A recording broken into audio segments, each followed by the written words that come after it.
पक्षाचे संपर्क प्रमुख जितेंद्रजी सभा झाल्यानंतर आपण सर्व पत्रकार बंधू आणि भगिनींनो नक्षत्र हॉटेल या ठिकाणी आपल्याला उद्या हे सर्व मान्यवर संपणार आहेत। सभा संपल्यानंतर आपली पत्रकार परिषद आयोजित केली आहे त्या ठिकाणी तिथे धन्यवाद। तयारीची मीटिंगची सगळ्याची तयारी असतात आपली तयारी झाली तुम्ही ते बघतातच सर्व तयारीमध्ये आहेत आम्ही। एक नंबर तर रिस्पॉन्समध्ये बालेमामा हॉटेल आहे म्हणजे इंडियाच्या आघाडीच्या उमेदवाराला त्याच्यामुळे आमचं उमेदवार हा 100%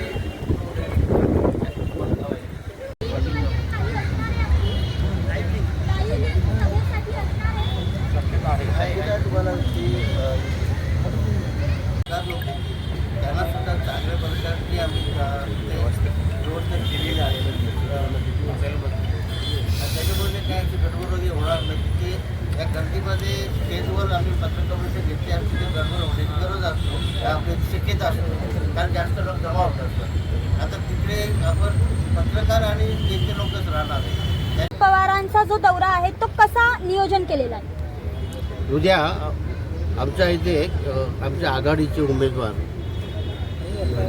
सुरेश गोपीनाथ म्हात्रे उर्फ बाल्या मामा यांच्या प्रचारार्थ उद्या ही जाहीर सभा आम्ही उद्या इथं ठेवलेली आहे इंडिया आघाडीची आणि त्याच्यामध्ये सर्व आमच्या इंडिया आघाडीचे सर्व नेते मंडळी येणार आहेत आणि सर्व कार्यकर्त्यांना ते मार्गदर्शन करणार आहेत। मुख्य म्हणजे आमच्या ह्या प्रचार सभेचे राष्ट्रवादीचे आमचे राष्ट्रीय अध्यक्ष शरदचंद्र पवार साहेब हे प्रमुखाने येणार आहेत तिथे आणि त्यांचं मार्गदर्शनही आम्हाला सगळ्यांना लाभणार आहे। सर शहापूरला एक सभा झाल्यानंतर ते गंधारी मार्गाने ते आपल्याला इकडे येणार आहे। शरद पवारांसोबतच महाविकास आघाडीतले अजून काही महत्त्वाचे नेते येणार आहेत? हां, जयंतराव पाटील आमचे प्रदेश अध्यक्ष येणार आहेत आणि आमचे शिवसेनेचे संजयजी राऊत साहेब येणार आहेत।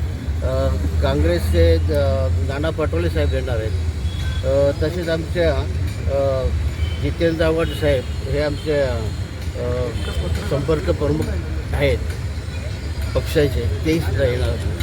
सर ह्याच्यानंतर परत शरद पवारांचा दौरा कल्याण डोंबिवलीसाठी होणार का? कारण तुमचे जे डोंबिवलीचे उमेदवार आहेत त्यांच्यासाठी देखील शरद पवार येणार का? त्यांच्यासाठी सुद्धा शक्यता आहे, मागणी केलेली आहे आम्ही लोकांनी का कल्याणच्या उमेदवारासाठी सुद्धा आपल्याला यावं लागेल। परंतु एक दुसरा कार्यक्रम त्याचा मुंब्रा इथे कार्यक्रम तो ठेवलेला आहे। ती शक्यता अशी की मुंब्राचा ठाण्याचे उमेदवार आणि कल्याणचे उमेदवार यांचे दोघं मिळून तिथे सभा होईल असं तो आम्हाला वाटतं।